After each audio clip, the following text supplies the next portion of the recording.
Добро пожаловать в мой канал. Sebastian Kurz, le nouveau chancelier autrichien. Crédit Vladimir SIMICEK AFP publié le 18 122 017 à 1847. Il est surnommé Wunderwuzi, l'enfant prodige. Après être parvenu à former un gouvernement de coalition avec le parti d'extrême droite FPE, Sebastian Kurz est devenu lundi 18 décembre le nouveau chancelier autrichien. À 31 ans, il devient aussi le plus jeune dirigeant du monde. Le parti chrétien-démocrate FPÖ, dont Sebastian Kurz est le chef de file, a remporté les élections législatives d'octobre dernier en recueillant 31,7% des voix. Derrière son parti le FPÖ, parti d'extrême droite, puis le SPÖ, parti social-démocrate qui rassemble chacun environ 27% des voix.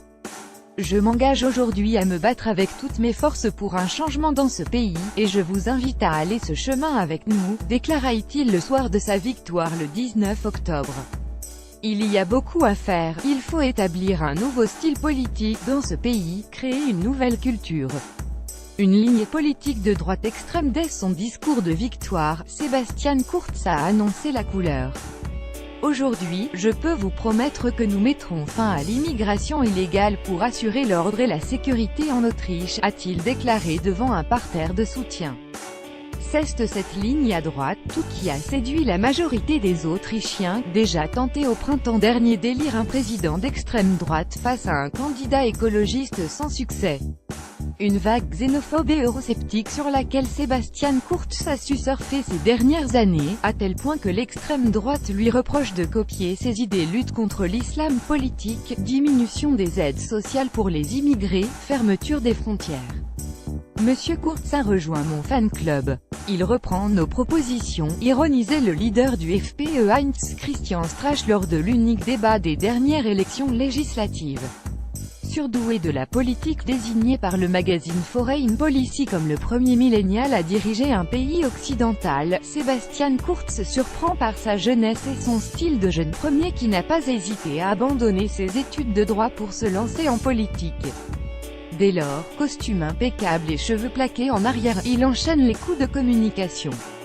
En 2010, alors membre de la branche jeunesse du FPÖ, il lance une distribution de préservatifs aux couleurs du parti. Le but: vanter le côté excitant du parti conservateur. Un an après, il pose sur le capot d'un 4x4 entouré de militantes en tenue moulante. Des situations ridicules qui ne freinent pas son ascension.